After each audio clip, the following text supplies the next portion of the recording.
আজকের রেসিপিটা একদম অন্যরকম। আর গরম গরম ধোঁয়া ওঠা ভাতের সাথে থাকছে কচু পাতা চিংড়ি, কচু পাতা বাটা আর চিংড়ি মাছের সংমিশ্রণে একটা দারুণ স্বাদের পদ। সবার প্রিয়। আশা করছি পুরো রেসিপিটা তোমাদের খুব ভালো লাগবে। চলো রেসিপিটা শেয়ার করি।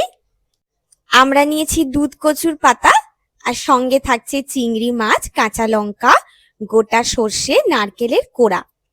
এই যা যা তোমাদের দেখাচ্ছি এগুলো সবকটাই কিন্তু লাগবে। ভালো করে কচু পাতাটাকে কিন্তু কুচি কুচি করে নিতে হবে, কারণ কচু পাতাগুলোকে ভাপাতে হবে। আমি এবার কড়াইতে জল দিচ্ছি, জলের মধ্যে একটু নুন দিয়ে দিলাম আর একটু লেবু চিপে দিচ্ছি। তবে এবার আমি পাতাগুলোকে ভাপাতে দিয়ে দিলাম।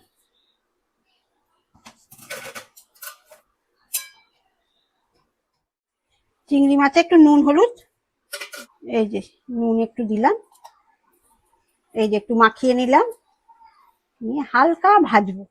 এদিকে ওই শাকটা ভাপানো হয়ে গেছে, এবার আমি নামিয়ে নেব। কড়াইয়ে আমি অল্প সর্ষের তেল দিয়ে চিংড়ি মাছটা হালকা করে ভেজে তুলে নেব। এই যে এটা চিংড়ি মাছ হালকা, নাহলে আবার শক্ত হয়ে যাবে তো। গ্যাস বন্ধ করে দিয়েছি। এই পাতাটা একটু পেস্ট করে নেব। মধ্যে আমি কটা কাঁচা চিংড়িও দিয়ে দিচ্ছি।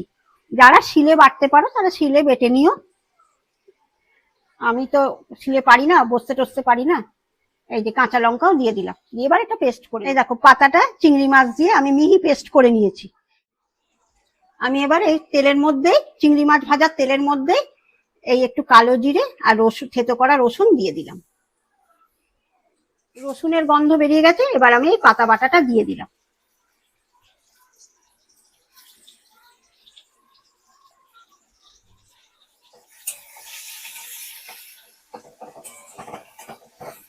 এবার নাড়াচাড়া করব। এর মধ্যে এবার আমি সর্ষে বাটা দেব। আমি এই সর্ষে আর নারকেল কোড়াটা দিয়ে একটা পেস্ট করে নিই। এবার এর মধ্যে আমি একটু নুন দিচ্ছি। এবার আমি এই সর্ষে আর নারকেলের পেস্টটা অল্প করে দিয়ে দিচ্ছি, আর চিংড়ি মাছটাও এর মধ্যে দিয়ে দিলাম। এইবারে আমি ভালো করে নাড়বো। কটা কাঁচা লঙ্কা দিয়ে দিলাম, সামান্য একটু মিষ্টি দিয়ে দিলাম।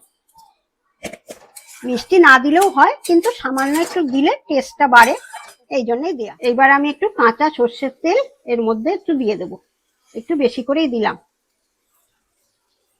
আমার রান্না হয়ে গেছে, এবার আমি পরিবেশন করে তোমাদের দেখাচ্ছি। তোমরা দেখো, এইভাবে করে দেখো, ভালো লাগলে আমাকে অবশ্যই একটু কমেন্ট করে জানিও। আশা করছি তোমাদের ভিডিওটা ভালো লেগেছে। মা ঠিক যেভাবে দেখালো সেভাবে একবার বাড়িতে ট্রাই করো, আর জানিও কেমন লাগলো।